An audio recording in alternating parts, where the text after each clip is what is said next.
What if the billionaire martial artist wasn't the strongest one in the room? What if the quiet man with a mop was holding a strength she couldn't measure, and a son whose silence told the truth she refused to hear? This is the story of when an 8th Dan Aikido master worth billions challenged a single dad to spar. He looked up with calm gray eyes and said, "Only if you promise not to cry.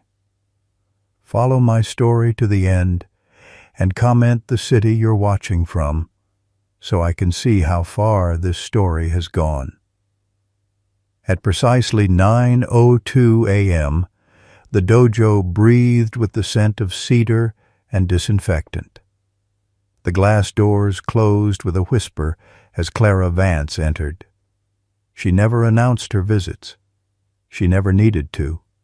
Her flawless navy blazer and the soft staccato of her heels against polished wood silenced chatter more effectively than a bell. Everyone noticed her. Everyone always did. Clara wasn't just a sponsor. She was the name behind Vance Defense Systems, the empire that had rescued this community Aikido center from bankruptcy. To the instructors and students, she was untouchable, an 8th Dan black belt CEO and billionaire who carried herself with marble poise. Yet Clara hadn't come for recognition. She came because the noise of her boardroom still echoed inside her bones. She came because restlessness never let her sleep. She stood still at the edge of the tatami, scanning the hall. That's when she saw him. A man in a gray maintenance shirt sleeves rolled to the elbow, moved silently across the mats with a wide mop. His long brown hair was tied back loosely, and his calm face bent toward the task, as if the world outside didn't exist. His motions weren't the clumsy swipes of a janitor rushing through chores. Each pass of the mop was fluid, precise, like breath made visible. It was practiced. It was controlled. It was beautiful in its economy. Clara took a step closer, her heels tapping softly. He didn't flinch. He didn't look up. He simply continued the quiet rhythm of mop to mat, as though her shadow weren't falling directly across his path. Interesting. Most people stiffened when Clara entered a room. They stood taller, smiled harder, tried to impress. But this man, nothing. She narrowed her eyes, curious despite herself. "You're not a student here," she said at last. "I clean the place," he replied, still focused on the floor. Clara folded her arms, arching a brow. "Doesn't mean you can't learn. Ever sparred?" Finally the man looked up. His eyes were gray-blue, unreadable, not defiant, not submissive. Just steady, anchored. And then he said it quietly, clearly, without hesitation. "Only if you promise not to cry." The words struck like a crack in temple silence. The mop froze mid-air.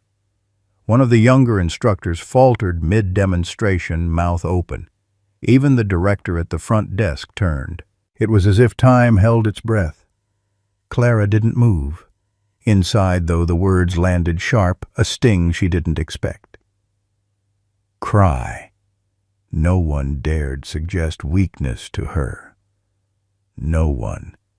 She tilted her chin. "What makes you think I'd lose?" Her voice was cool as glass. The man shrugged, lowering his gaze back to the mop.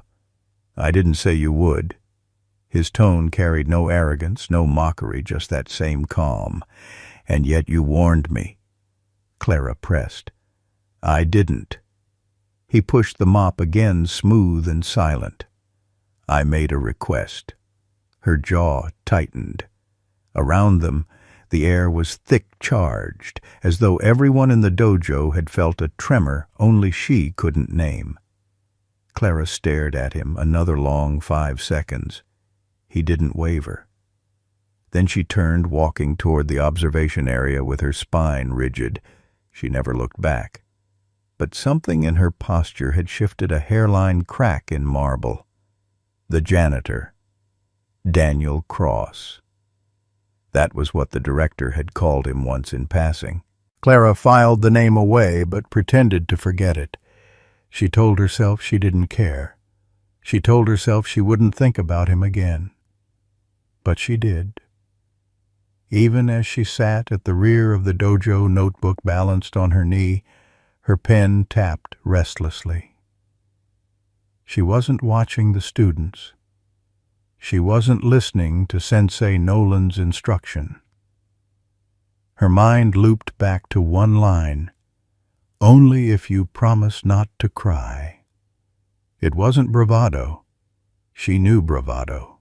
It wasn't challenge either. The words had carried something else, gentleness, almost protective, wrapped in quiet defiance, and that was what unsettled her most. Why should she care what a janitor thought? Why should she feel anger prickle beneath her skin, anger she couldn't even explain? The mop slid beneath his hands with ease, and he never looked her way again.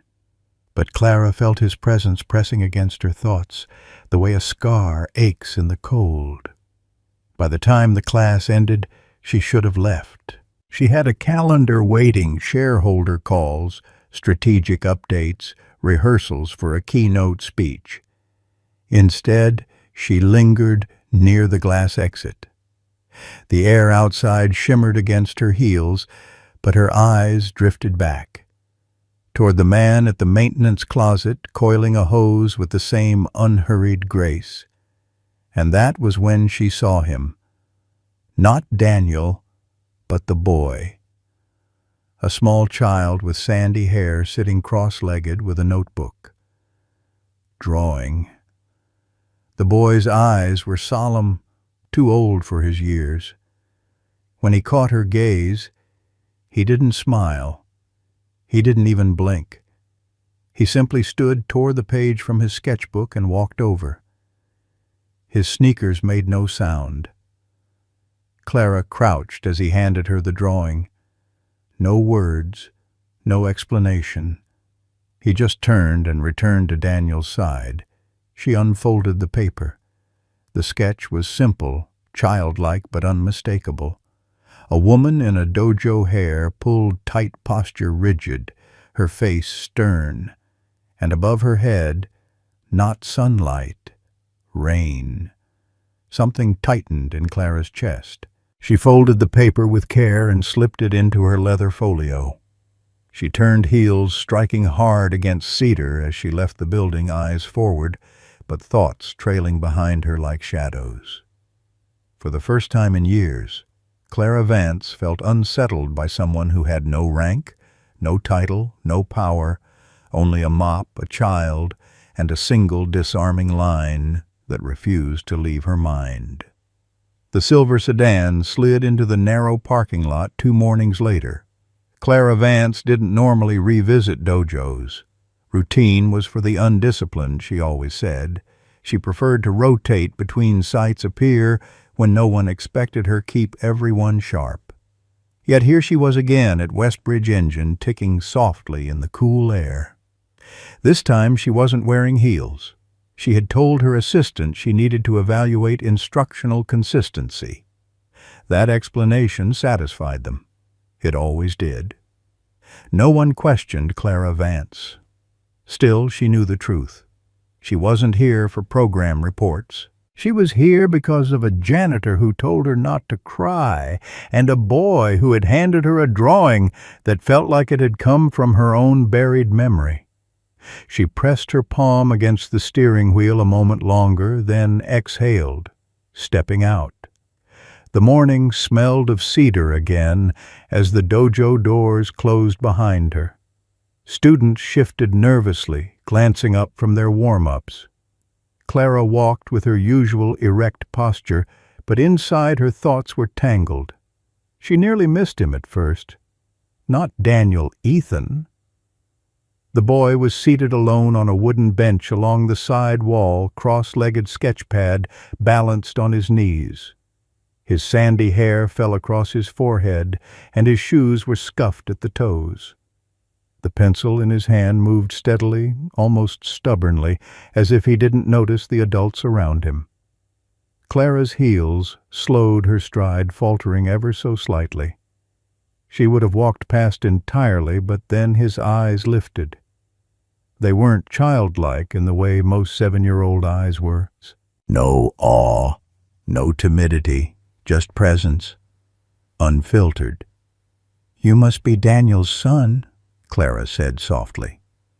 The boy didn't answer. Ethan, right. Still nothing. His pencil scratched against the page. Clara, who could command boardrooms of generals and CEOs with one raised brow, felt something she hadn't in years: awkwardness. Her throat tightened. "Well, nice to meet you." She gave the faintest nod and walked on. But as she reached the corner, she felt it. His gaze lingering on her back, weighty, deliberate, until she disappeared from view. The class was already in session. White G's moved in rhythm, Sensei Nolan's calm voice guiding them through fluid redirections and rolls.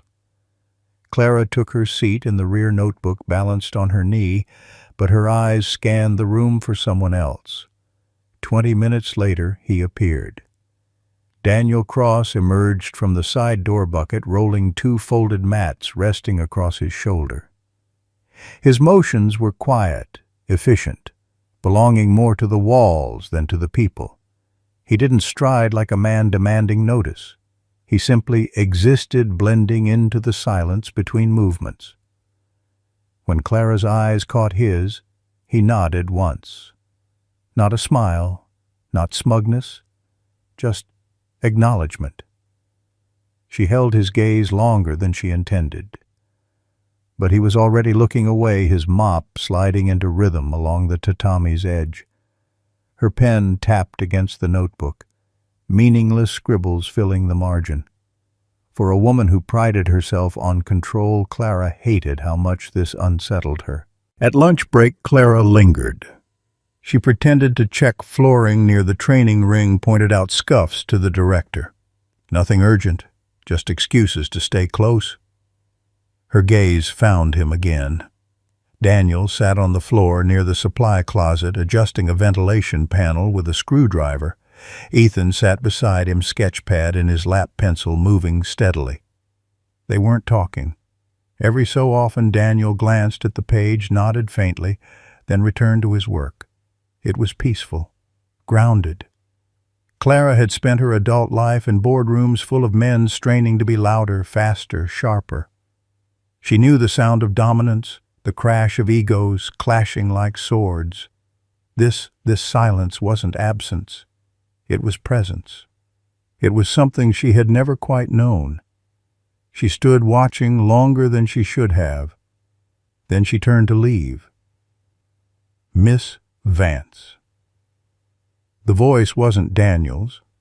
It was Ethan's, soft but steady. She froze mid-step. The boy walked toward her sketchpad, clutched in both hands. He stopped just 2 feet away. His eyes, that same unblinking presence, held hers. Then he extended the paper. Clara hesitated, then took it. Ethan said nothing more. He turned and returned to his father's side. Clara unfolded the drawing. It was simple, crude even, but heavy with meaning. A woman in a gi stood in the center of the page. Her posture was strong, yet slumped. Around her, heavy gray lines fell like rain. One hand clutched her chest, as though hiding something inside. The other hung limp. Her face was expressionless, but broken. Clara's throat tightened. Her fingers shook slightly as she folded the page.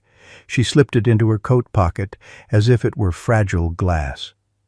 When she looked up, Daniel was watching her. He didn't ask what Ethan had shown. He didn't need to. Their eyes held for one beat too long before Clara turned sharply, heels clicking, posture rigid. That evening, Clara stood alone in her penthouse. Floor-to-ceiling glass reflected her own image back hair in its perfect knot spine, straight as steel. The city below glimmered like fallen stars. Her phone buzzed with calendar alerts, investment updates, endless noise. But all she saw was the sketch. She unfolded the page again, laying it on the marble counter. Rain falling over a woman who looked far too much like her. And for the first time in years, Clara Vance wondered whether someone, some child, had seen something she had spent half her life hiding. The boardroom gleamed like a sterilized operating room glass table, chrome carafes, a skyline thrown across the window like a map of constellations someone tried to pin down with steel. Vertical integration, international rollout. Projected risk voices said around Clara Vance as if reading from a hymnal. Pens clicked. A slideshow flickered. Someone laughed too loudly at a joke about margins. Clara's hand rested on a folio of numbers that used to thrill her. Today they might as well have been weather reports from a city she'd never visit. Ms. Vance, the merger timelines moved up, said a VP with a perfect tie. We'll need your sign-off by Friday. Friday, Clara echoed. The syllable drifted and vanished against the glass.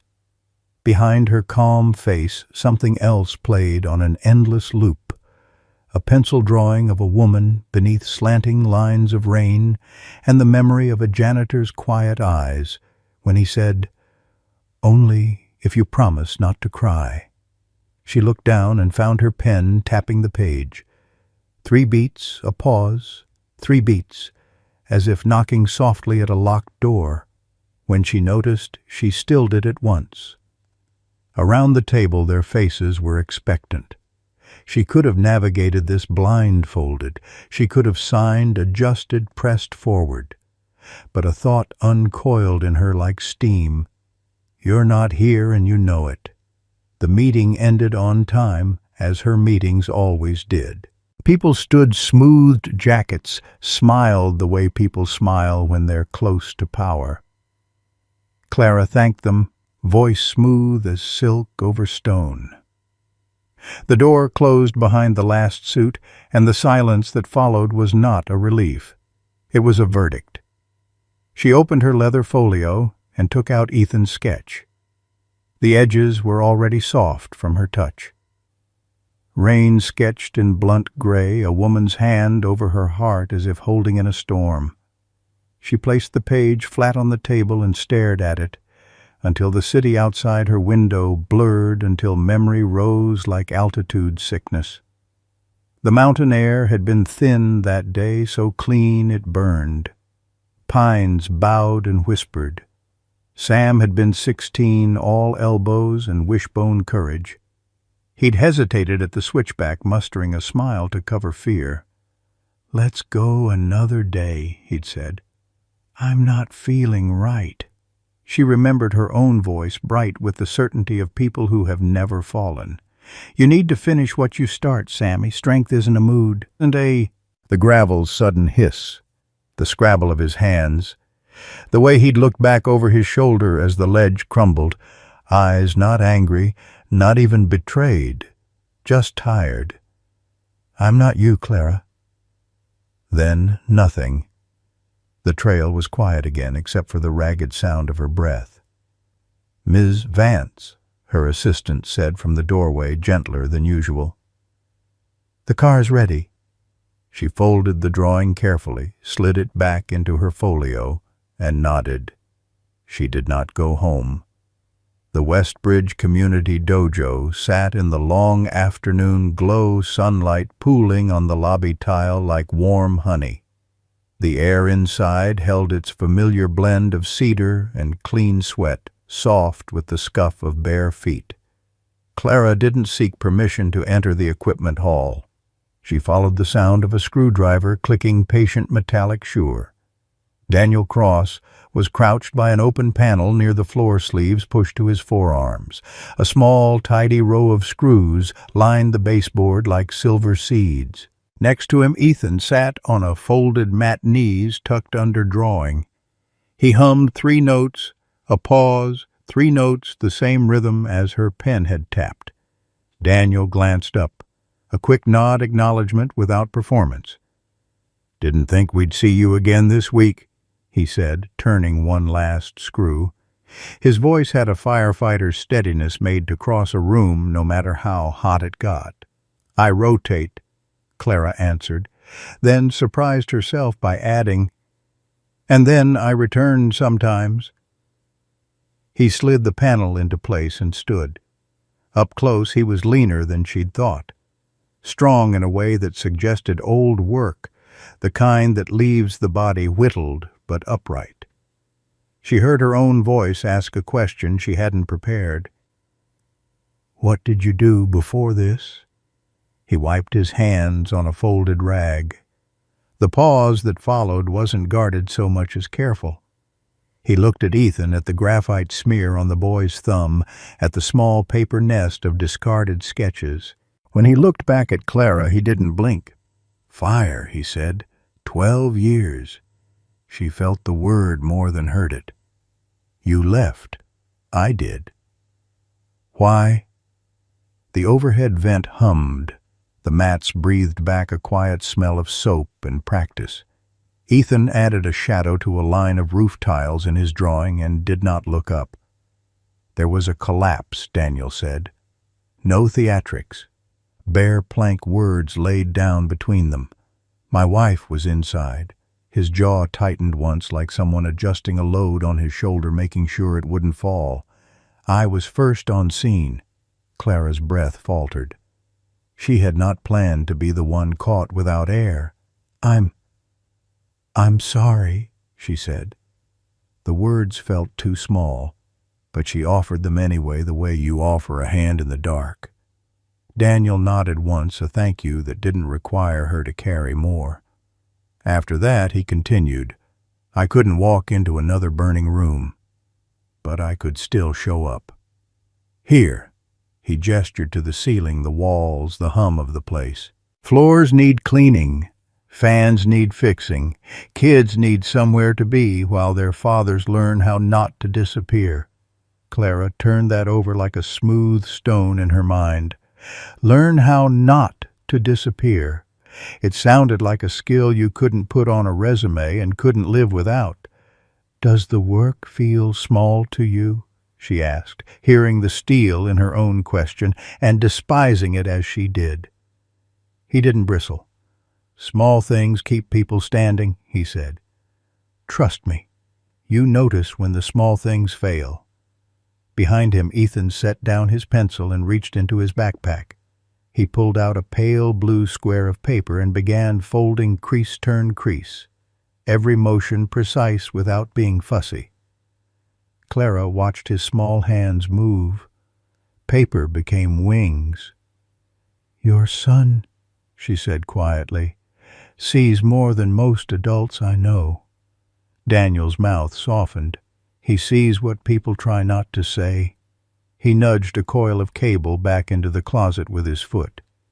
"He's the reason I don't hurry." "And you?" Clara asked the question out before she could layer it with distance.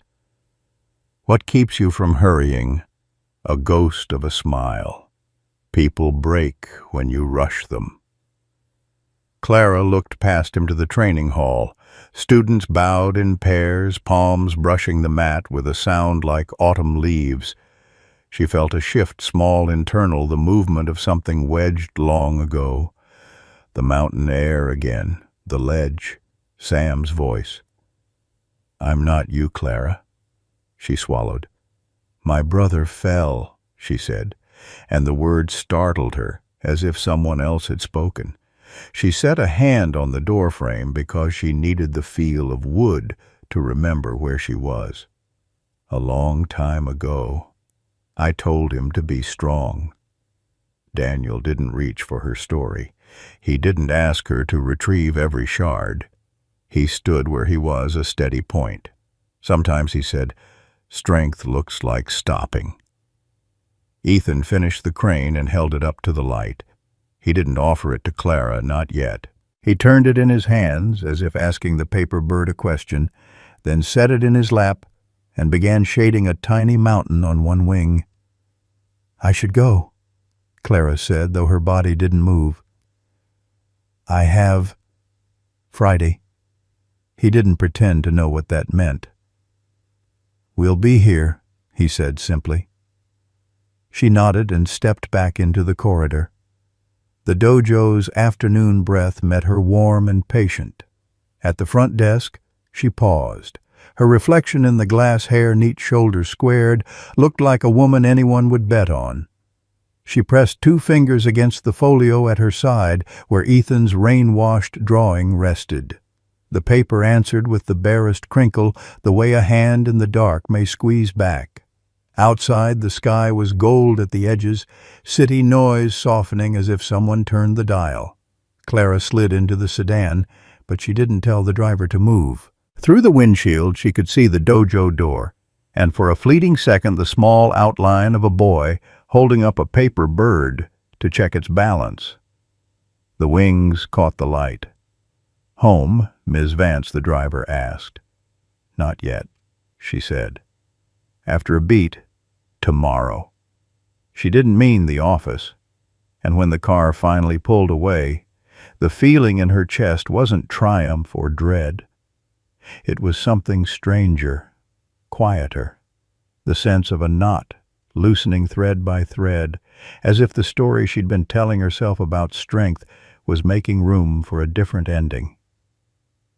The Westbridge dojo hummed under late morning light. Rows of students, bowed hands, brushing tatami with a whisper.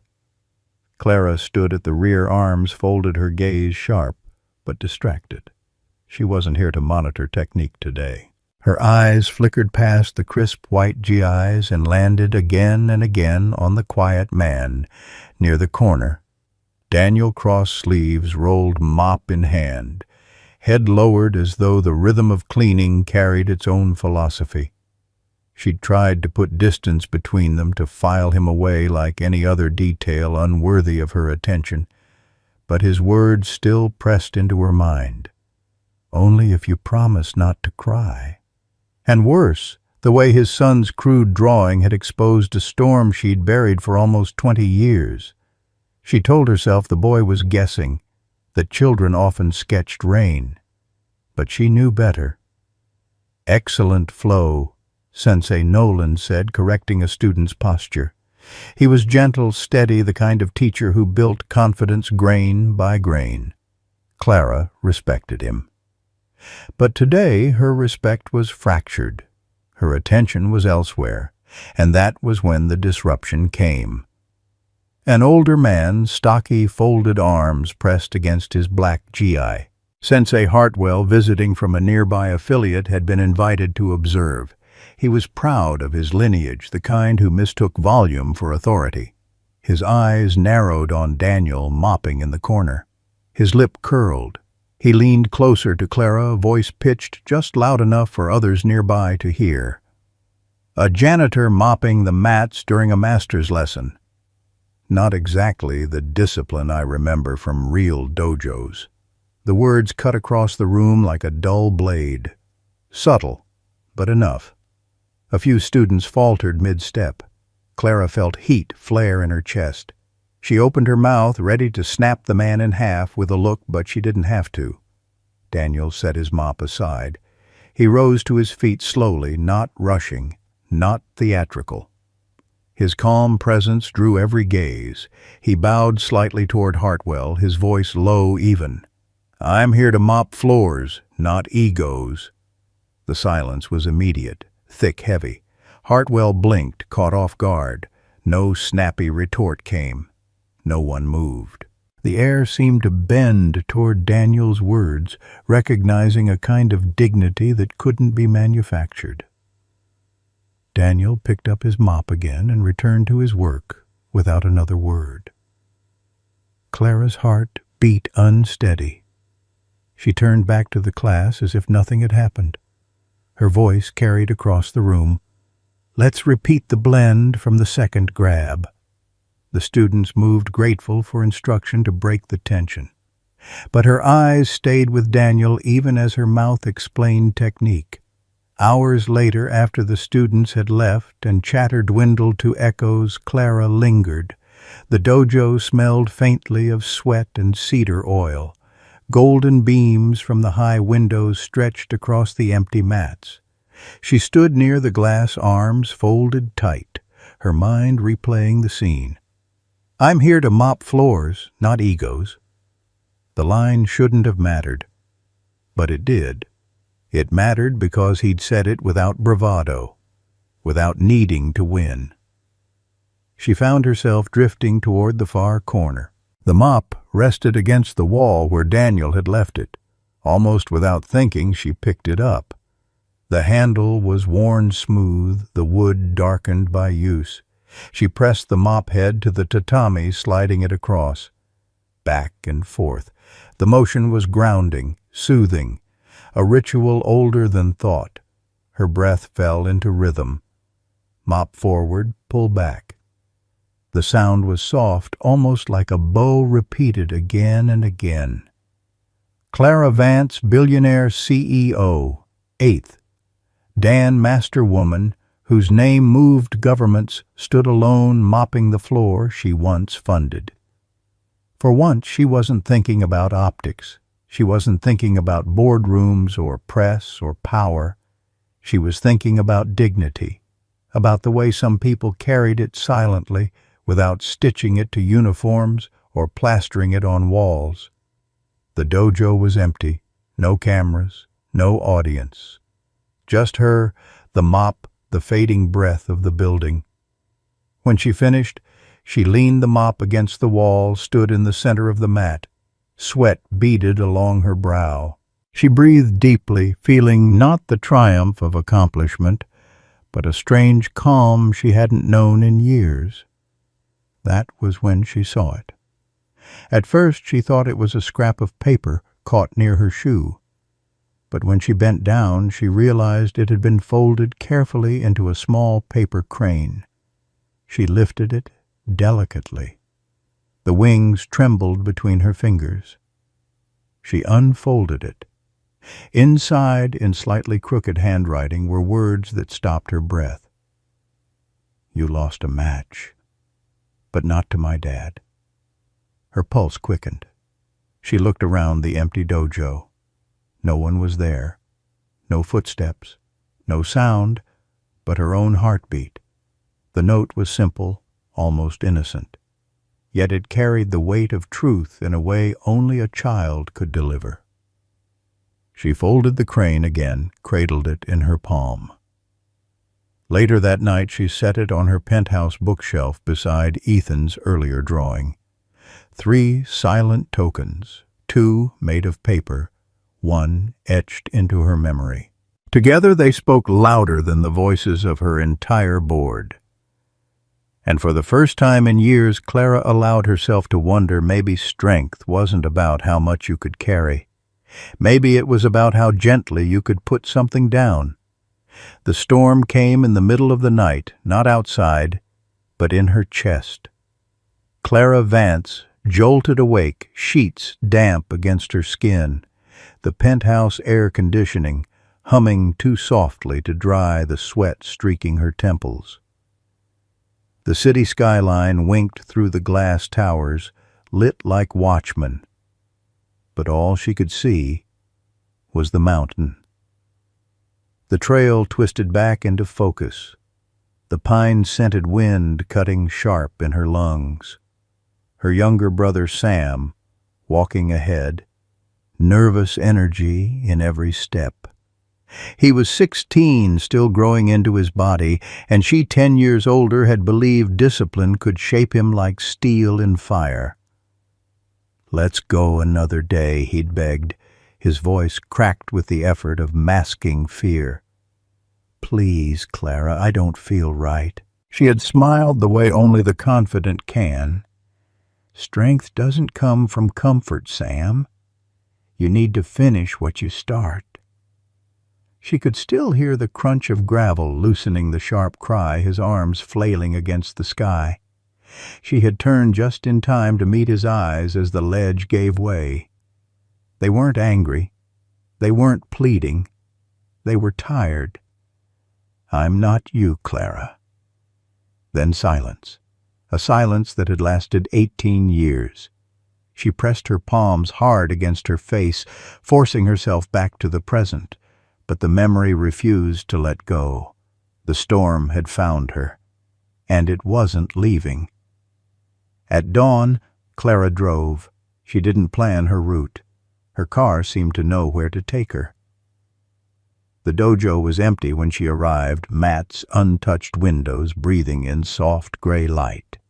She stepped barefoot across the tatami, each board creaking softly under her weight. For a moment, she simply stood listening to her own breathing. It felt like standing at the edge of the cliff again, waiting for the rocks to crumble. Then she saw it. On the low platform near the folded GIs lay another origami crane, pale blue this time. She bent hands, trembling slightly, and unfolded it. The handwriting was steadier than before, but still the unmistakable hand of a child. "You don't need to be stronger. You just need to forgive." Her throat caught.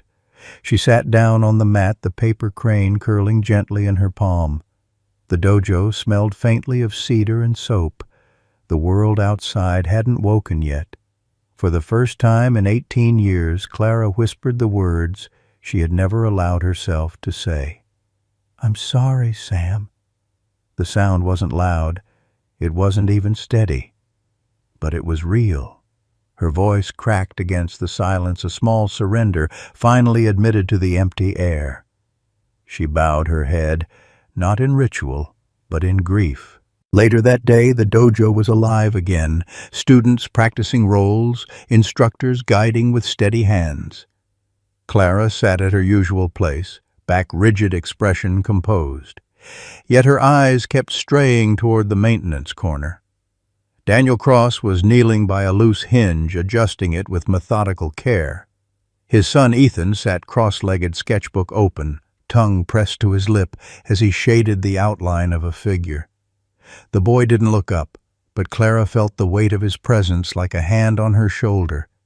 She studied Daniel's movements, slow, deliberate, the kind of patience learned in fire. She thought of what he had told her days ago about his wife, about the collapse. She thought of the way his jaw had tensed, not with anger, but with the effort of carrying something carefully so it wouldn't break further. Clara's gaze drifted to Ethan again. The boy's pencil moved like it was guided by something older than him. She wondered if he knew what he was doing when he folded those cranes, if he understood the power of his small, crooked letters, or if he simply trusted the silence to do the work adults always smothered with noise. The class ended. Students bowed. Chatter filled the hall. Clara lingered, waiting until the room thinned. She walked toward Daniel, stopping just a few feet away. "Your son," she began, but the words faltered. Daniel looked up. His gray-blue eyes met hers without flinching. "What about him?"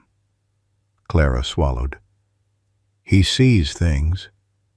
Daniel's mouth softened, though his gaze stayed steady. "He sees what people don't say." Clara nodded faintly. She wanted to tell him about the dream about Sam, about the storm that had chased her across nearly 2 decades. But she couldn't. Not yet. Instead, she said softly, "Your cranes. They're unsettling." Daniel glanced at Ethan, who was still sketching in his corner. "They're his," he said simply. "Not mine." Clara looked down at her hands, fingers curling against her palm. She thought of the pale blue crane folded carefully in her coat pocket. She thought of the words written in a child's uneven hand. "You just need to forgive." And for the first time, she didn't feel offended by the truth. She felt seen. That night, Clara sat in her penthouse with the 4 paper cranes laid out on the glass table in front of her. The city glowed beneath her, but she didn't see it. All she saw were wings folded by small hands and words written by someone who shouldn't have known her story, and yet somehow did. Her life had been built on armor, on victories, on silence sharp enough to cut. But now, surrounded by cranes and crude sketches, she realized strength wasn't always in winning. Sometimes it was in admitting what had already been lost. She touched the pale blue crane tracing the creases. For the first time in years, she let the storm inside her breathe.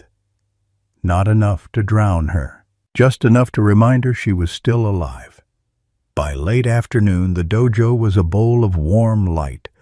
Sun spilled in long rectangles across the tatami, gilding dust motes as they drifted like slow, weightless snow. The air smelled of cedar and the faint salt of effort. Clara Vance stood at the front of the class in a plain white gi belt tied with surgical neatness, jaw set in that quiet line that had once intimidated generals. She told herself she was fine. The cranes were folded and tucked away. The dream had receded to where old storms go. "Partner up," she said, voice even. "We'll begin with blending off a second grab. Listen for the center before you move." The students bowed and paired. Palms met, feet slid. Fabric whispered. A teenage boy, narrow-shouldered, determined, hesitated. He reached for his partner and pulled back as if the air were a hot stove. Clara watched the flinch, the shallow breath, the eyes skittering toward the floor. She crossed to him, steps quiet, the way she'd crossed 1,000 rooms expecting obedience to follow. "Again," she said gently. "This time, breathe." He nodded, tried. The moment his partner's hand touched his wrist, the boy froze, body braced for impact that never came. He fumbled a pivot, feet tangling, caught himself. His cheeks colored. Clara's throat tightened. "Reset," she said, sharper than she meant to. The boy swallowed, set his stance. He reached and stopped a small wince flickering at the corner of his eye. That was all it took. The thin seam that held Clara's day together split. Sam's voice found her. "I'm not you, Clara." And the mountain's grit slid under her tongue. The boy's hesitant hands looked like her brother's. "No," she said too quickly. "You're anticipating. Aikido is not flinching at ghosts. It's listening." Again. He tried and stumbled forward, arms pinwheeling in a move that wasn't technique so much as apology.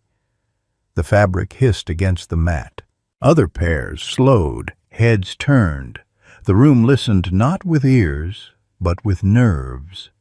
"Stop," Clara said. The word cracked like a branch in winter. The silence that followed wasn't respectful. It was frightened.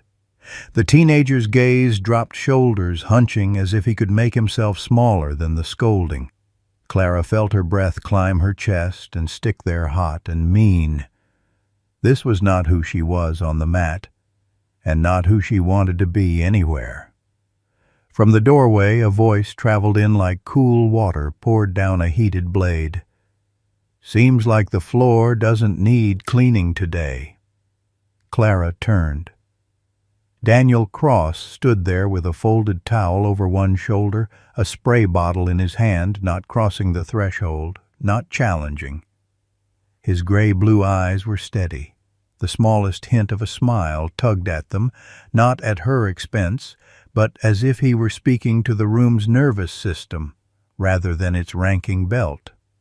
"It's already crying," he added softer. Something let go. Not of control, of pretense. The students looked anywhere but at Clara. She returned her gaze to the boy and found to her deep embarrassment that her own hands were shaking. She drew in a breath that scraped the edges of her lungs. "Class dismissed," she said, voice even again.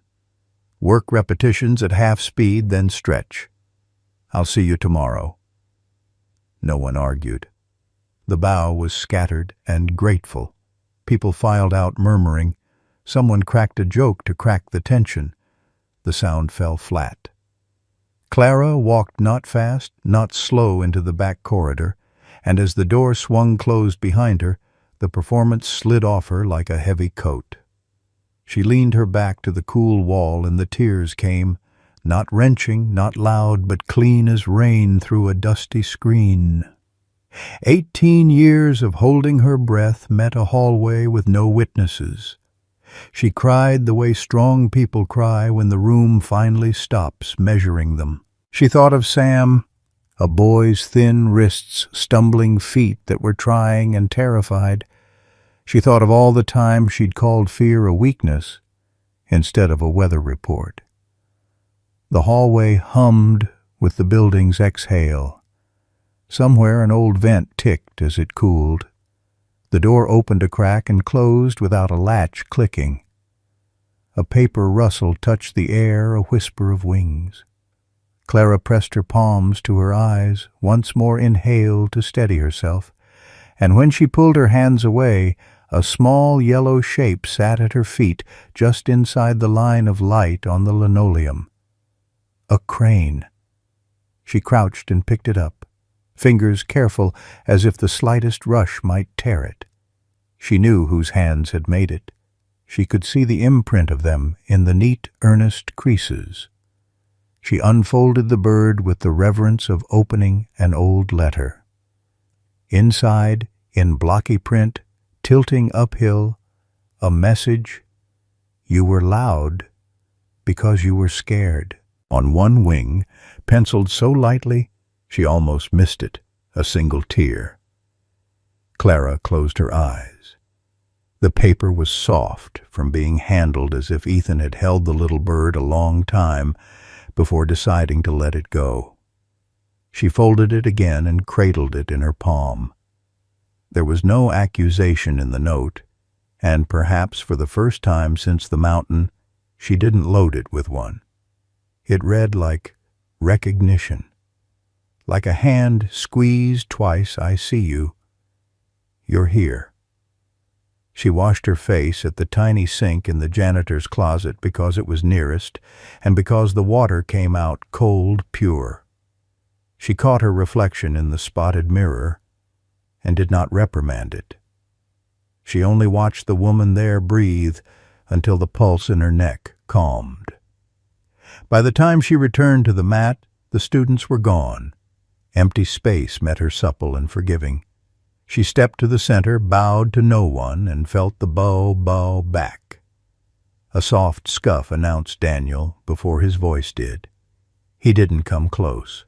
He stayed by the edge where the sunlight thinned into shadow. "Everything all right?" he asked, careful with the question as if it had corners. "Not yet," she said, and there was no performance left to hide it. "But I think I'm done mistaking hesitation for failure." Daniel nodded, and the acceptance in that small motion moved through her more gently than any apology. "Hesitation saved my life," once he said. "Taught me where the fire was before I walked into it." Clara managed a breath that tasted like the first one after surfacing. "Thank you," she said. It wasn't for the sentence, though it helped. It was for knocking on the door without breaking it. He tipped his head toward the hall. "He wanted to leave that for you. Said the yellow was sunshine." She looked down at the crane in her hand, at the single drawn tear on its wing, a little comet caught in paper sky. "It is," she said. They stood in companionable silence, a kind that didn't require filling. When he finally turned to go, he left her with nothing eloquent, just steadiness. "We'll lock up when you're ready." She stayed a while longer, letting the room be a room and not a test. Outside, the evening was taking its time. The light went honey-colored, then wheat, then the thin blue of porcelain cooling. On her way out, she slipped the crane into the inner pocket of her jacket where important papers went. The weight was nothing, but it changed how the fabric lay against her, the way a hand at your elbow changes your balance when you don't know you need steadying. The street smelled faintly of rain that hadn't fallen. The sky held itself ready.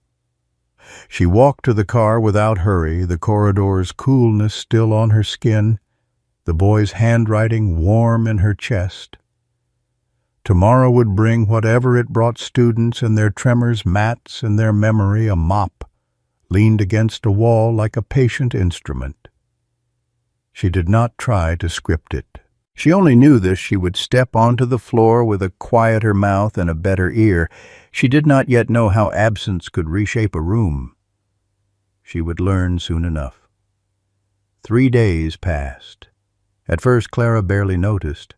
The dojo still opened on time, mats gleamed, instructors rotated through their lessons, voices echoed with the same cadence she'd always heard. But beneath the surface something was missing. A thread had been pulled loose from the weave, and though no one else seemed to feel it, she did. On the first day she found herself glancing toward the corner where the mop usually rested against the wall. Empty. The supply closet stayed shut. She told herself it was coincidence that Daniel and Ethan had errands that she had no reason to notice. Yet her gaze kept straying back, searching for what wasn't there. On the second day the absence pressed harder. No mop strokes whispering against tatami, no gray-blue eyes catching hers in silence.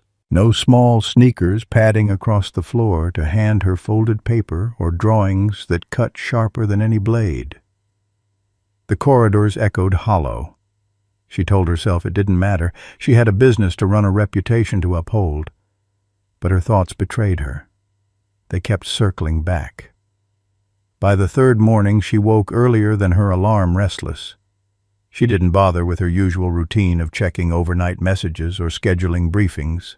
She dressed quickly, hair in its tight bun, and drove to the dojo before the first class began. The building stood quiet, bathed in the pale light of dawn. She stepped inside, breath tight. Something waited for her. On the bench near the entrance, propped gently against her stainless steel water bottle, sat a folded sheet of white paper. Not a crane, not a sketchbook page torn haphazardly. A deliberate fold, neat but flat. Clara reached for it with careful fingers. She unfolded it. The drawing was different this time, slower, more deliberate. 3 figures stood on the tatami. She recognized herself immediately, not by her bun or posture, but by the weight in her stance, the lines drawn heavy around her shoulders. To her left, Daniel, hands calm at his sides. To her right, a boy, but not Ethan. Older, shaded with light strokes, blurred but present. A student. One of hers. Above them, in Ethan's uneven handwriting, "You don't have to win. Just come back." Clara stared at the words until the letters blurred. Her throat tightened. She pressed the paper to her chest, folding it carefully back into its neat square, slipping it into the inner pocket of her jacket, as though it were a contract more binding than any she'd ever signed. 15 minutes later, she stood on the sidewalk of a modest brownstone tucked in a quiet neighborhood. The paint on the fence was peeling the lawn in need of trimming. A pickup truck sat in the driveway, its paint dulled a dent near the fender. She wasn't supposed to be here. She didn't visit people's homes unannounced, not ever. Not even her own executives. But her knuckles found the door before her thoughts caught up. She knocked once. The door opened. Daniel stood there, surprised but not startled. His gray-blue eyes rested on hers without a word. Behind him, Ethan hovered half-hidden, clutching a juice box, eyes wide with that unblinking calm. Clara inhaled, pulled a paper from her bag, and placed it in Daniel's hands. He unfolded it. It was a completed application form already signed. Request to assist in special training sessions, Community Children's Program. Under desired role, She had written in her neat hand, "Assistant Instructor Volunteer." Daniel looked up slowly. He searched her face as though weighing not just the form, but the meaning behind it. Clara didn't smile, not with her mouth, but her eyes softened, her cheeks eased, her armor cracked just enough. "I don't need to lead," she said quietly. "I just want to stand where it matters." For the first time in a long while, Daniel's expression shifted. His lips curved faintly, the kind of smile born not from amusement, but from recognition. From behind him, Ethan stepped forward. He held a folded square of yellow paper. Not a crane this time, just a square plain and direct. Clara accepted it, unfolding carefully.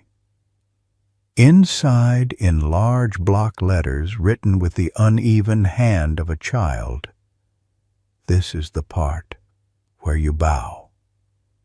Clara's breath caught. Then unexpectedly, she laughed. The sound startled her. It had been years since it had come out that way, unpracticed, warm, alive. She bowed, not perfect, not ceremonial, but real. Ethan grinned. Daniel stepped aside, holding the door open. "I think," he said softly, "we can make room."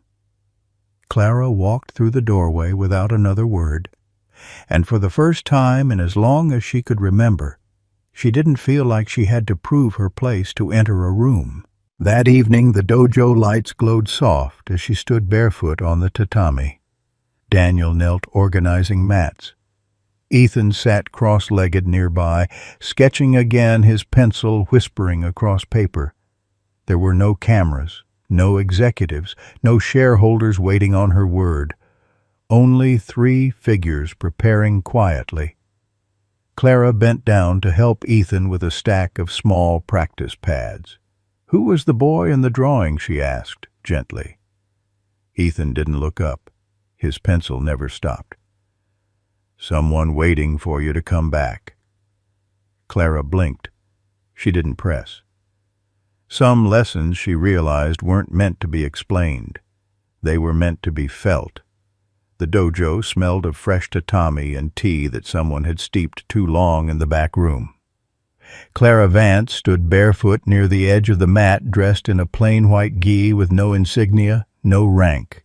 Stripped of her titles, she felt strangely naked and strangely free. The children gathered near the center were not like the advanced students she'd once demonstrated for. They were a mixture, some shy, some withdrawn, some neurodiverse, each carrying invisible weights in the slope of their shoulders and the way their eyes darted nervously around the room. Clara had been asked to assist the class, and though she carried more knowledge of Aikido than anyone in the building, she realized knowledge wasn't what these kids needed. She turned, searching for the quiet steadiness she had come to depend on. Daniel was kneeling near the wall, fixing a loose board with deliberate patience. His sleeves were pushed back, forearms corded with quiet strength. Beside him, Ethan sat cross-legged with his sketchbook humming softly, pencil tapping like a heartbeat. Clara crossed the mat, lowered her voice. "Daniel, I need your help with this group." He glanced up, surprised. "Me? They're not responding to standard instruction," she said. "I think you could reach them." Daniel tilted his head. "I'm not a teacher. You teach your son. That's different." Clara stepped closer. "You don't push. You listen. You wait. That matters." He looked over at the group of children, one of whom was staring at the floor as if the mats might swallow him whole. Daniel's jaw tightened faintly. He shook his head. "I fix things, Clara. Floors, doors, sinks. I'm not qualified to stand there." Her voice hardened with an edge she hadn't meant to show. "Do you think I would have asked if I didn't believe you could?"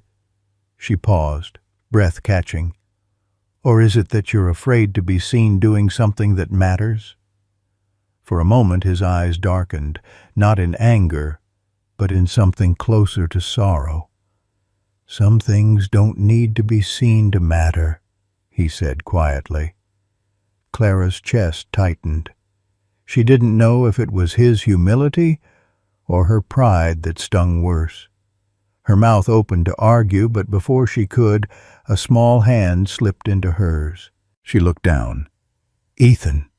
The boy's eyes lifted wide and steady. His voice was soft, but it carried weight far beyond his years. "My dad teaches well. Grown-ups just don't listen." Clara's breath caught. The words pierced her in a way no boardroom confrontation ever had. Ethan squeezed her hand once, then returned to his sketchbook as if the matter were settled.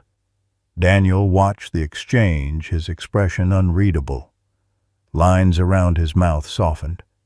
He said nothing, but Clara could feel the shift subtle and real, like the ground steadying after a quake. She turned back toward the children, her voice gentler now. "All right, let's start again. Slowly this time. No rush."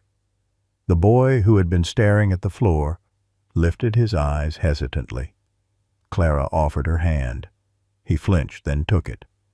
Together they moved through the motion, halting but intact. From the corner of her vision, Clara saw Daniel watching. His face was still, but there was something in his eyes, gratitude maybe, or guilt. She couldn't tell. That evening, the dojo emptied. Shoes shuffled, chatter echoed the building, exhaled its day. Clara lingered, clipboard in hand, pretending to review attendance notes. She stayed until the sound of voices faded to silence. Daniel passed by with his mop bucket, pushing it toward the closet. He didn't stop. He didn't look at her. But just before disappearing down the hall, he said without turning, "I'll think about it." Clara froze. The words echoed louder than any promise she'd heard in years. She let out a slow breath she hadn't realized she was holding. Later, when she reached for her bag on the changing bench, she found something tucked beneath it. Another drawing. This one showed 3 figures on the mat, a woman, a man, and a child. The woman stood tall, in the middle expression unreadable. The boy held her hand. The man stood beside them. But one detail struck Clara like a blow. Only 2 shadows stretched across the floor, Daniel's and Ethan's. The woman had none. Clara folded the drawing carefully, slipped it into her notebook. For the first time in years, the silence around her didn't feel like absence. It felt like peace. The following week, Clara walked into the dojo wearing the same plain gi hair tied simply, no jewelry, no titles clinging to her frame. She stepped onto the mat not as Sensei Vance, not as CEO Vance, but simply Clara. She bowed slow and deliberate. Daniel stood across from her waiting. He didn't bow first. He let her choose the pace.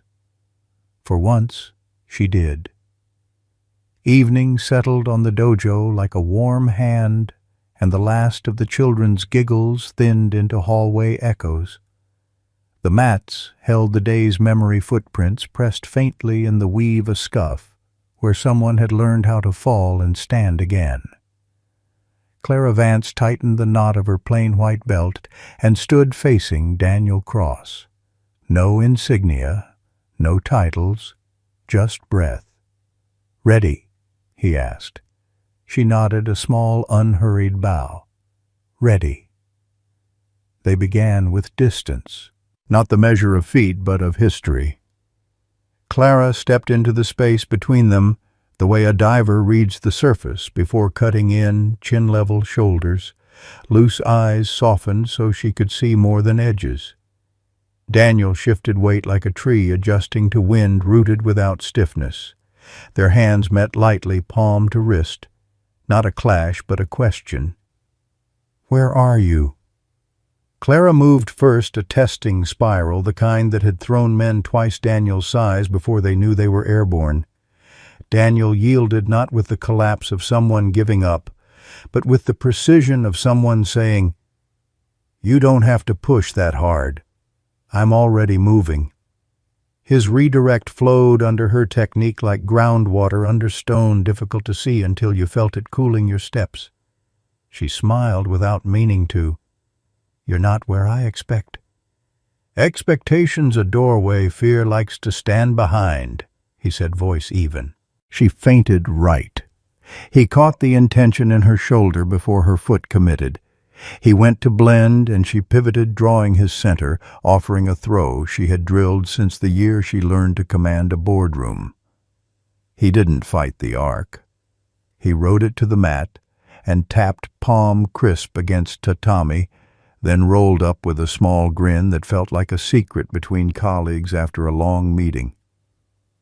"Point," Clara said, a little breathless. "It's not tennis," he answered, but the grin remained. They flowed again. She led with a low sweep she hadn't shown him yet. He answered with an almost lazy sidestep that turned her momentum into air and put her off balance long enough for his hand to find her sleeve and encourage the idea of a fall without insisting on it. She let the idea bloom, felt the mat meet her, and laughed at the ceiling, the kind of laugh that sounded like a compromise struck with yourself. From the doorway, paper rustled. Ethan sat cross-legged, small, back against the jam sketchbook open across his knees. He didn't speak. He drew them as two shapes, with lines between, not ropes, not arrows. Lines like music. They circled, breathing in the same slow cadence, a conversation that asked and answered with hips and shoulders. Clara's technique was a language she spoke with flawless grammar. Daniel answered in a dialect pushed into him by 12 years of fire and 1 day of unthinkable collapse. Neither corrected the other. They translated as they went. "Again," she said. He nodded. This time, when she slid for control, he gave her what she wanted and then showed her it wasn't necessary. Her grip softened. His did, too. They moved until it felt not like proving anything, but returning something gently to the shelf where it belonged. Her foot slipped, not a failure, just the mat's reminder that even masters are held to friction. Daniel's hand was there without urgency, catching her elbow, not saving her, just offering purchase. Their eyes met at arm's length. In his, she saw none of the things that used to make her tighten, no victory, no assessment, only presence, the kind that makes crying impossible and therefore unnecessary. She exhaled. The last coat of performance slid off her shoulders. "One more," she said. They began. She offered a textbook entry. He accepted and folded it into a pin that would have impressed a room full of judges because it committed without aggression. She tapped. He released it once, stepping back as if giving her space was a piece of the technique. It was. They sat side by side at the edge of the tatami feet, bare backs leaning against the same wall. The night outside pressed its cool face to the high windows. The dojo smelled like soap and a late pot of tea someone had forgotten. For a few breaths, neither of them tried to make meaning.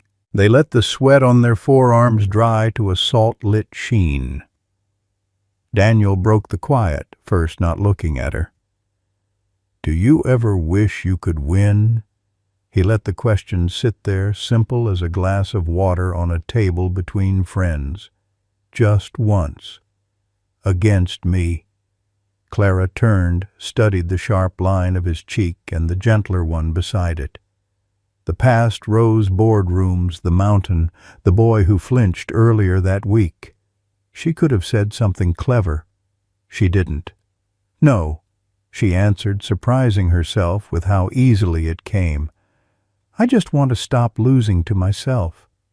He nodded with a small smile, like he'd been waiting for her to say it, not to prove him right, but so she could hear how it sounded in the air. "That's harder," he said. "But it lasts longer." Ethan scooted closer, right up to the boundary where mats met wood, and held out 3 paper fans he'd folded from handouts someone had left on the front desk. He gave one to Clara first. On it he'd drawn a tiny mountain with a figure climbing, not triumphant, just steady and small hands and feet exactly where they needed to be. Daniel's fan held a spiral storm or heart. Clara couldn't tell, maybe both. On his own, the boy had sketched 3 stick figures holding hands, their shadows long, and in a child's logic, the same length, even though one was smallest. Clara cleared her throat around the unexpected ache the drawings put there. "You always bring the right props," she told Ethan. The boy shrugged, pleased with himself, but pretending otherwise. "I just draw what's true." They stayed like that a while, the 3 of them, fans fluttering lightly, the room cooling from the day. When Daniel finally stood, he did it with an unhurried grace that made standing feel less like leaving and more like honoring a room. He offered Clara a hand. She took it, and rose, their palms parting with a soft sound that felt like the close of an honest conversation. "Thank you," she said. "For what?" His tone made it plain he wasn't fishing. "For not trying to win," she replied. "And for not letting me either." He chuckled, towel over his shoulder. "Wise guy once told me winning and fixing aren't the same thing." She tilted her head. "You're quoting yourself now." He feigned outrage. "I'd never." Ethan slid his sketchbook into his backpack and tugged the zipper with a practiced care that spoke of years of making sure small things didn't spill. "Can we get noodles?" he asked, the first practical sentence anyone had spoken for an hour. Daniel looked at Clara. Not an invitation with strings, just a question aimed at a shared now. She considered the ceiling as if menus might be written there among the rafters. "I could eat noodles," she said. They didn't go, not yet. Instead, they took a slow lap of the dojo, checking windows, righting a stack of pads, rescuing a stray belt from beneath a bench. None of it needed both of them, but they did it together anyway, as if the room might like to be closed by people who had learned how not to rush each other. At the lobby corkboard, a flyer had worked loose at one corner and breathed with the building's small drafts. Clara set it straight, smoothing a thumb across the heading, "Statewide Community Aikido Demonstration." Her face didn't change, but something in her posture eased the way a line of script looks when the hand that's writing it finally trusts the sentence it's in.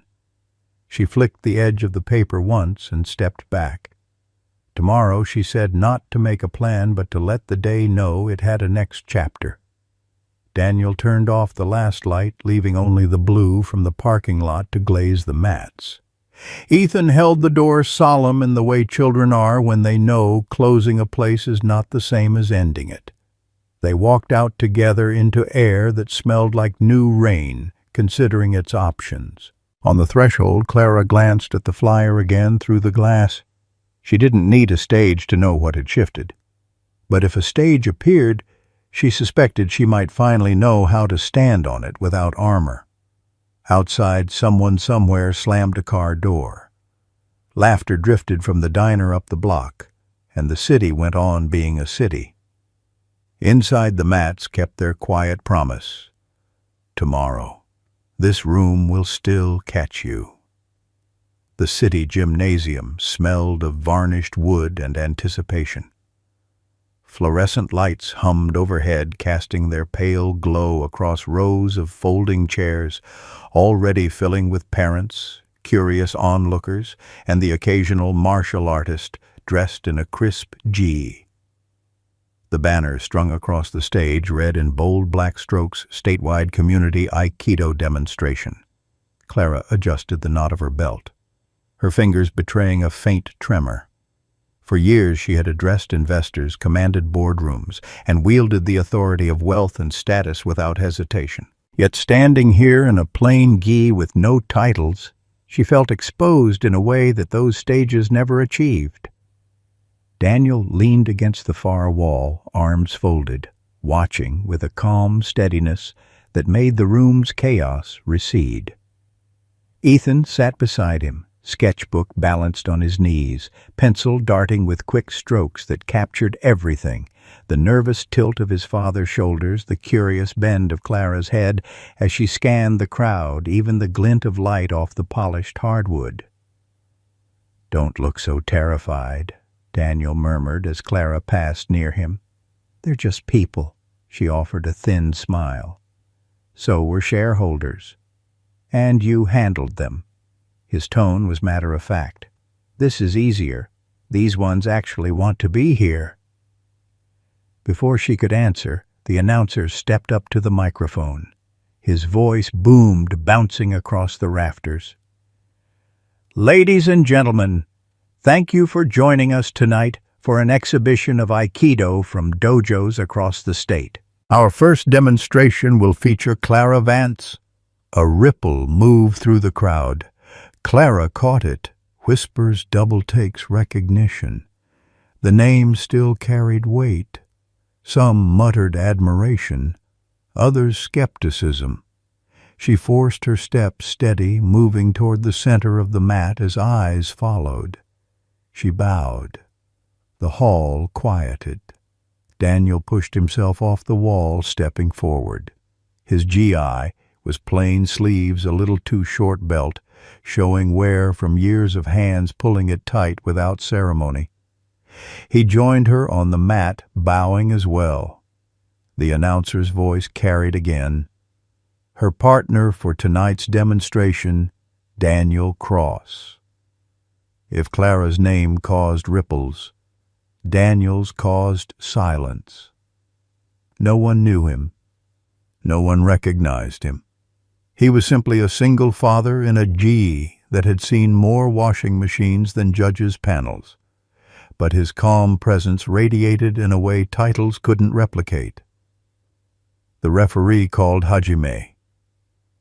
They began slowly. Clara moved with sharp precision, her techniques clean and exact, the embodiment of years of disciplined training. Daniel matched her not with the refined showmanship of a master, but with an uncanny ability to blend, to redirect her force, as if he'd been waiting for her moves all his life. The crowd leaned forward.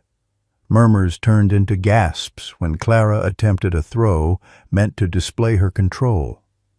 Daniel flowed with it, turned, and gently pinned her to the mat in a seamless motion. He didn't gloat. He released her instantly, offering a hand. Clara accepted it, rising with a faint smile tugging at her lips. For the first time, she wasn't here to dominate. She was here to share. They circled again. This time, Clara let Daniel lead. His movements were less polished, but alive with instinct, the rhythm of someone who had learned not from books but from life's insistence. She followed, adapting, turning what could have been competition into dance. Ethan's pencil flew faster, capturing the moment, his father's quiet strength and Clara's elegant form wove into one picture. A voice broke the silence, one of the spectators incredulous. "Who is he?" Clara heard it, so did Daniel. He didn't answer. He simply moved, throwing her into a roll that she landed smoothly, popping back to her feet, with laughter that startled even herself. The demonstration lasted only minutes, but it felt like hours compressed into heartbeat after heartbeat.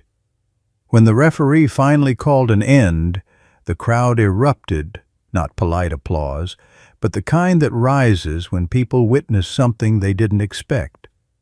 Clara bowed again, sweat glistening on her forehead, chest rising and falling with exertion. Daniel bowed beside her. Their eyes met hers, alive with relief, his calm as ever. As they stepped off the mat, the announcer rushed forward. "Incredible," he said, eyes wide. That was unlike anything we've seen." Clara smiled, faintly, shaking her head. "It wasn't me. Daniel gave her a sidelong glance. "It wasn't me either. It was both of you." Ethan piped up from his seat, waving his sketchbook. On the page he'd drawn them not as two fighters, but as twin spirals circling balanced, neither dominating, both essential. The crowd continued to buzz as the next pair prepared to take the stage, but something had shifted. The whispers now weren't about Clara's wealth or Daniel's anonymity. They were about presence, balance, and the way two people had made a room forget titles altogether. As they left the floor together, Clara leaned close enough for only Daniel to hear. "Do you realize what you just did?" He shrugged. "I just promised not to make you cry." She laughed, the sound rich and unguarded, echoing across the gym like a declaration. The buzz of the demonstration still lingered long after Clara and Daniel stepped out into the cooling night. The gym doors closed behind them, muting the applause still spilling out for the next performers. The parking lot hummed with cicadas' headlights sweeping across cracked pavement as families gathered their things and drifted home. Ethan walked between them, clutching his sketchbook to his chest, as if it were the most valuable prize of the evening. He kept glancing up first at his father, then at Clara, then back down at his drawing. His small voice finally broke the quiet. "They'll remember you both." Daniel chuckled, sliding his hands into his pockets. "Pretty sure they'll forget me by breakfast." Clara turned her head, studying him. "I doubt that. You stole the air out of that gym without trying." He shrugged, uncomfortable with the praise. "You did the work. I just kept you honest." They walked the short distance to Daniel's truck, its paint faded and dented from years of errands and late-night shifts. It looked out of place in a lot filled with sleek sedans and luxury SUVs that had ferried other dojo's families. Clara lingered a step behind, her gaze drifting over the battered vehicle. For years she had measured worth in the shine of chrome and the thickness of leather seats. Now, standing here, she saw something else, a quiet durability that outlasted polish. Ethan climbed in first, still flipping through pages of sketches. Clara stood with her hand resting on the doorframe, hesitating. Daniel noticed. "You don't have to ride with us," he said softly. "I know this thing isn't exactly—" She cut him off, her voice firm. "I want to." He blinked, then nodded. She slid into the passenger seat, the cushions sinking under her in a way that made her realize she hadn't ridden in a car this ordinary in decades. The air smelled faintly of motor oil, crayons, and peppermint gum, a scent of lives lived, not curated. As the truck rumbled to life, Clara found herself exhaling tension she hadn't noticed she carried. The hum of the engine filled the silence until Ethan leaned forward between them. "Can we get noodles now?" Daniel smiled. "Yeah, buddy. Noodles it is." The small diner sat 2 blocks from the gym, neon letters buzzing above its windows. Inside booths were filled with families, kids, and GIs still bouncing from adrenaline. The trio slipped into a corner booth, the vinyl seats cracked but comfortable. A waitress with kind eyes and a practiced smile dropped menus on the table.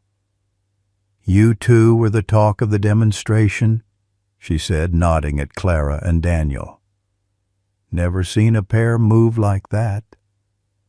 Clara thanked her with a faint smile, but Daniel waved it off. "We were just showing up." The waitress winked. Sometimes that's the hardest part. When she left, silence settled for a moment, broken only by the clatter of dishes and the sizzle from the kitchen. Clara leaned forward, folding her hands.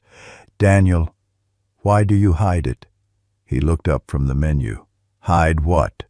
"Your ability, your presence. Tonight proved it. You could stand in any dojo, any stage, and hold your own against the best. Yet you choose this quiet corner's invisible places." His eyes dropped to the table, He traced the rim of his water glass with one finger. Because visibility doesn't always mean freedom. Sometimes it's just another kind of prison. Her chest tightened at the quiet weight in his voice. You've carried something heavy for a long time, haven't you? He didn't answer right away. Ethan rescued him, blurting out, Dad says winning isn't the same as fixing. That's why he doesn't fight unless it matters. Daniel gave his son a grateful look. Clara let the words settle their simplicity sharper than any polished speech. Their noodles arrived, steam curling up like soft banners. Conversation paused while they ate. It felt almost domestic, the scrape of chopsticks, the occasional clink of a glass, Ethan slurping happily without apology. Clara found herself watching Daniel more than her food. The way he listened to his son with full attention, nodding as though every word mattered. The way his shoulders finally loosened when laughter escaped. She wondered if this was what power really looked like, not in empires, but in small, faithful presence. After the meal, as they stepped back into the night, Clara glanced at him. Daniel, what if I said I wanted more than sparring, more than a demonstration? What if I wanted to understand the part of you you keep locked away? His jaw tightened, eyes scanning the street as though searching for an escape route. Careful, Clara. Some doors don't close once you open them. She held his gaze, unflinching. Then maybe they weren't meant to. Ethan tugged at his father's sleeve, breaking the moment. Dad, can we show Clara the roof? Daniel blinked confused, then smiled faintly. The roof, huh? Guess it's tradition now. 10 minutes later, they climbed the narrow metal ladder outside their apartment building. The roof spread out under the stars, patched tar and stray gravel glinting faintly. The city stretched around them, lights, sirens, the low hum of life. Ethan darted to his usual perch near the ledge, flipping open his sketchbook. Daniel stood beside Clara, hands in his pockets, watching the boy. This is where we come when the world feels too loud. She tilted her head back, gazing at the endless scatter of stars above the skyline. It's quiet up here. Honest. Daniel's voice dropped low. That's why I keep us here, on the edges, where nobody expects anything except presence. For the first time that night, Clara slipped her hand into his, not for show, not as strategy, simply because it felt right. He didn't pull away. Ethan glanced up from his sketchbook, grinning. Told you she fits? The boy went back to his drawing. Clara's breath caught as she realized he was sketching them again, two figures side by side, holding hands under a sky full of stars. Daniel squeezed her hand lightly, his words quiet but firm. Clara, if you walk into this part of my life, it won't be about titles or stages or power. It'll be about late-night noodles and roofs that leak when it rains. It'll be about Ethan. She looked at him, her voice steady. Then that's exactly where I want to be. And for the first time in years, the woman who had built empires felt as though she had finally stepped into something real. Something that couldn't be bought, only chosen. Morning rinsed the rooftops clean. Dew beaded along the railings of the brownstone ladder they'd climbed a few hours earlier, and the city sounded like it had forgiven itself, buses sighing, a bakery doorbell chiming down the block, pigeons negotiating air rights in the alley. By the time Clara Vance reached the dojo, the sun was already laying slow gold across the mats. She slipped off her shoes, set them neatly on the rack, and stepped barefoot into that hush she had come to trust. Daniel Cross was already there, sleeves pushed to his forearms, coiling an extension cord the way you coil a thought you're finished carrying. He looked up as she crossed the floor. No rank on either of them, no insignia, just fabric, skin, and breath. Couldn't sleep, he asked. Didn't want to. she said, and the truth of it surprised them both. Near the side wall, Ethan knelt over his sketchbook, tongue caught between his teeth, pencil marching with purpose. When he sensed Clara, he stood and approached, cupping something in both hands as if it might fly away. A crane white this time, edges slightly softened from being carried too long. He placed it in her palm, closing her fingers with his small, warm ones. She unfolded it carefully. On one wing, in tidy letters that leaned like saplings in a steady wind, you cried. But this time it was to grow. Clara swallowed. She didn't thank him right away. She only pressed her thumb to the crease, feeling the way paper remembers the hands that shaped it. When she did speak, it came out quiet. "I think I finally know why people bow," she said. "It's not to show who's above or below. It's to show you're willing to meet." Daniel set the cord on the shelf, watching her with that firefighter's stillness that never asked for spectacle. "Then meet me," he said, "not a challenge, not even an invitation, more like a doorway left open and the porch light on." They took their places at the center. No spectators, no clock. The building around them breathed like an old friend happy to be woken early. They bowed. The bow bowed back. Clara moved first, a slow spiral shaped by instruction and softened by the last few weeks. Daniel received it with the kind of listening you can't fake. Their hands met palm to palm, bone to bone, then parted and met again, that quiet conversation of wrists and attention. He redirected without erasing her. She accepted without disappearing herself. Harmony, not surrender. Her foot crossed, his weight turned. She chased a line she would have forced a month ago, and instead let it arc into open space. He let her borrow his balance just long enough to find her own.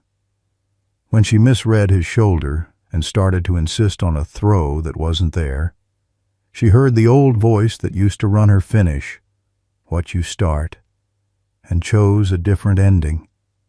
Her grip loosened. Her breath did too. The movement solved itself.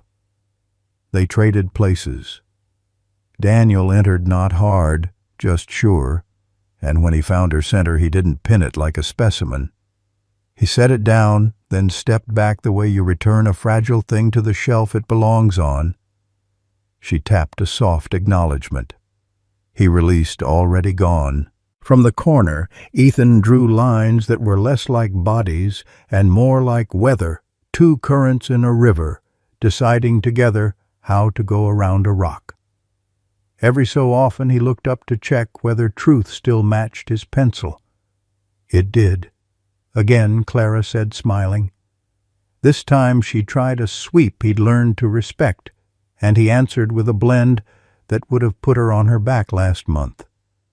Today, it simply turned her, until she found him not as an opponent, but as a partner, standing where she needed to be.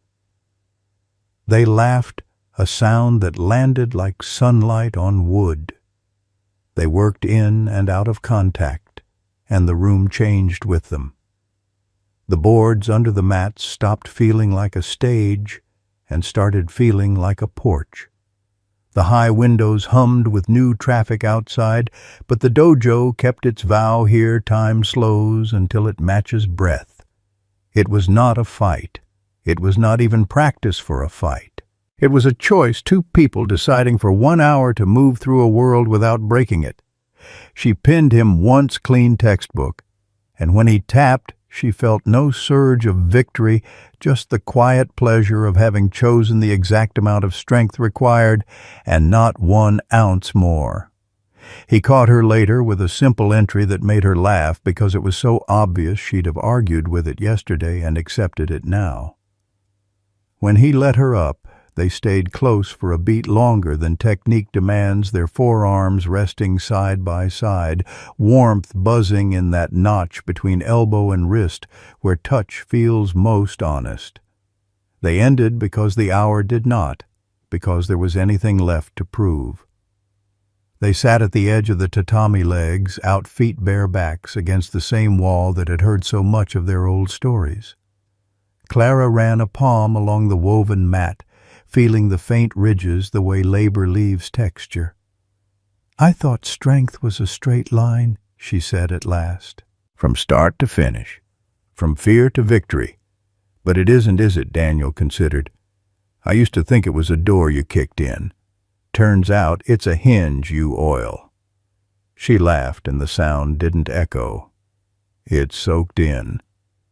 Ethan scooted over, tucking himself between them. "I drew you like weather," he announced, flipping his sketchbook around. "Two currents, yes, but also small birds in the margins, folded triangles in flight. Because you don't crash anymore," he added matter-of-fact. "You listen." Clara looked from the page to the boy. "Who taught you to see like this?" He shrugged. "You did, when you didn't make me talk." They packed the morning away in small kind motions, stacking pads, checking latches, cracking the back door to let the cedar air cycle through. No one rushed. When Daniel reached for the mop, Clara's hand touched the handle first. She lifted it, smiling. "Let me." He raised an eyebrow.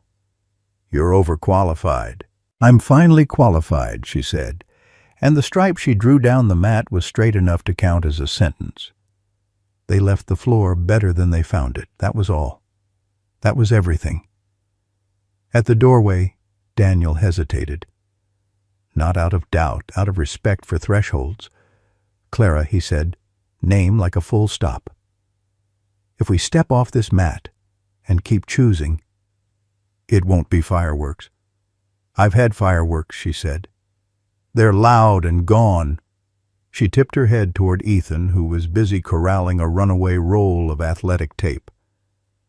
"I'm ready for porch lights." He nodded, and what moved through his eyes then wasn't triumph or relief. It was recognition, the look of a man who had been standing at an open door for a long time and was glad to see someone step through without being dragged. They didn't hold hands leaving the dojo. They didn't need to. They matched pace. That small miracle felt larger than vows. Outside, a breeze pushed the morning a half-step cooler, and somewhere a kettle sang in a neighboring apartment. The city went on with its bigness, but the three of them had found a scale that fit. On the sidewalk, Ethan slipped between them and reached up without looking.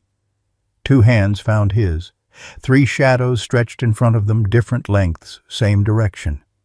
Clara felt the old mountain lift off her shoulders, not all at once, not forever, but enough that the next breath came easy.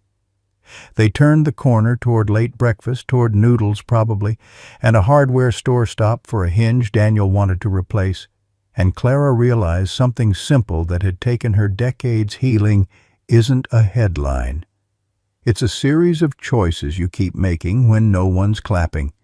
It's a mop leaned against a wall like an instrument, a bow given when there's no audience, a paper bird that tells you the weather inside your own chest and dares you to walk out into it unafraid. "Tomorrow," Daniel said, as if careful not to bruise the air with too much hope.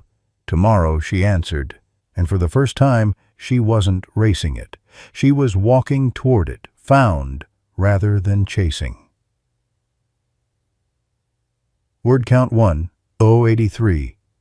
Your thoughts will help us create meaningful stories. And if you want to hear more powerful healing stories like this, don't forget to subscribe to the channel, click the bell icon so you don't miss any new episodes. And most importantly, share this video with people who need a little hope today. Thank you so much for your time. We hear you, we listen to you, and we are honored to tell these stories for you.